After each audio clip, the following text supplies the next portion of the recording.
फिर तुम ये बात बार बार क्यों करती हो?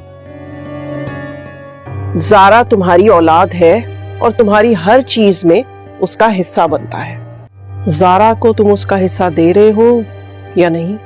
आलिया, मैं तुम्हें बता चुका हूँ कि मैं ज़ारा को कुछ नहीं दूंगा।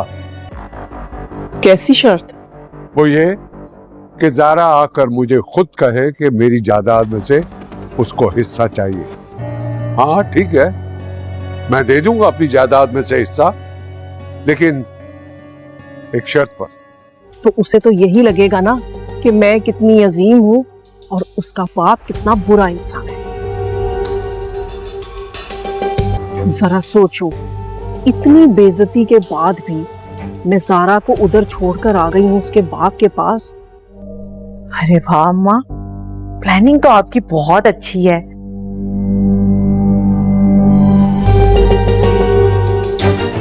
और अब जब ज़ारा अदील को खुद छोड़कर मेरे पास आएगी तो देखना अदील कैसे उसकी तड़प में मेरी हर बात मानता है। रेहान देखो, तुम अपनी जगह बिल्कुल ठीक हो शायद, लेकिन मैं भी अपनी जगह गलत नहीं हूँ।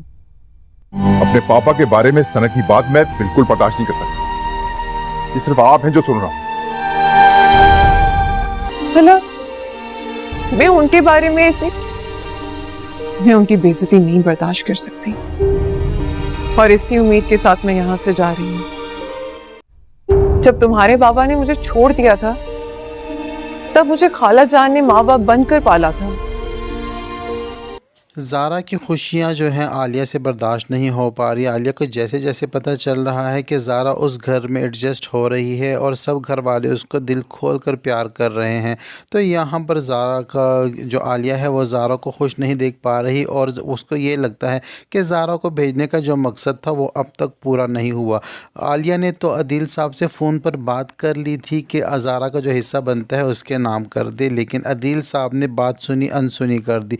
लेकिन यहाँ पर मेहरू जो है अपनी माँ को ये मशवरा देती है कि आप वहाँ जाकर अदील साहब से फ़ेस टू फेस बात करें।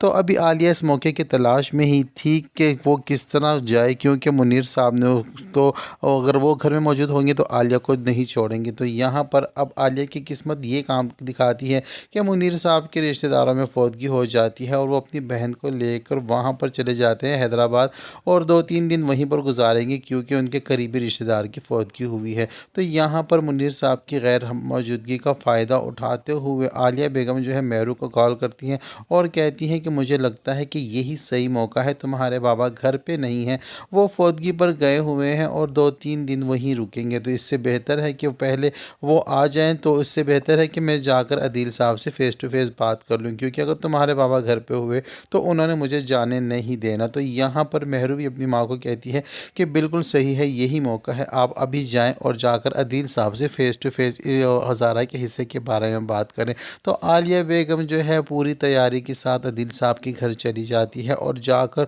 अपने ही अंदाज़ में, उनका जो अंदाज़ है, जो बदतमीज़ी भरा अंदाज़ और बदमाशी भरे स्टाइल में जाके अदील साहब के सामने खड़ी हो जाती है और उन्हें जाकर यही कहती है कि ज़ारा आपकी बेटी है, तो आपका जो भी माल हाल है उसमें उसका बराबर का हिस्सा बनता है, और मैं चाहती हूँ कि आप मेरी भांजी को या मेरी बेटी को उसका हक दें, क्योंकि अगर आपको कुछ हो गया तो उसकी सौतेली माँ और उसका सौतेला भाई जो है वो मेरी बेटी को कुछ भी नहीं देंगे।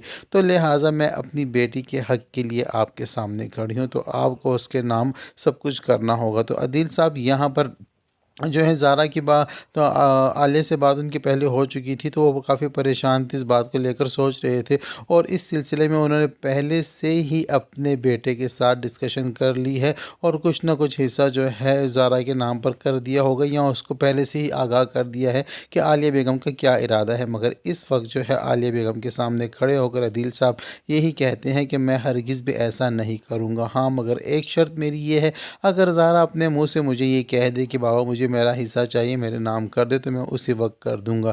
तो यहाँ पर अदील साहब के साथ उलझ पड़ेगी आलिया बेगम और उनके साथ बदतमीज़ी पर उतर आएगी, और अदील साहब भी आलिया बेगम को बेइज्जत करके घर से निकल जाने का कहेंगे। इन दोनों की यही लड़ाई चल रही होगी कि ज़ारा वहाँ पर आ जाएगी और वो देखेगी कि आलिया बेगम की किस कदर बेइज्जती हुई है, और आलिया बेगम उसके बावजूद भी ज़ारा को वहीं छोड़कर अकेले ही घर चली जाती है। और अकेले घर जाने के साथ ही वो आलिया बेगम जो है अपनी बेटी मेहरू को फ़ोन करके कर सारा का किस्सा बताते हुए ये कहेंगी कि इतनी बेइज्जती के बाद भी मैं ज़ारा को वहाँ छोड़ आई हूँ, तो इससे ज़ारा के दिल पर ये असर होगा कि मैं कितनी अजीम इंसान हूँ कि मैं फिर भी उसको वहाँ छोड़ आई हूँ। तो वैसा ही हुआ जैसा आलिया बेगम का प्लान था। ज़ारा जो है अब बहुत गुस्से में है और रेहान से उलझ रही है अपने बाबा और खाला के मामले में। और रेहान जो है आलिया को, ज़ारा को यही कहता है कि मैं अपने बाबा के बारे में एक भी लफ्ज़ नहीं सुन सकता, बस ये आप बोल रही हैं इसलिए मैं खामोशी से बर्दाश्त कर रहा हूँ। मगर आपसे मैं यही कहूँगा कि कम से कम मेरे सामने मेरे बाबा के बारे में आप ऐसी बातें ना करें। तो यहाँ ज़ारा जो है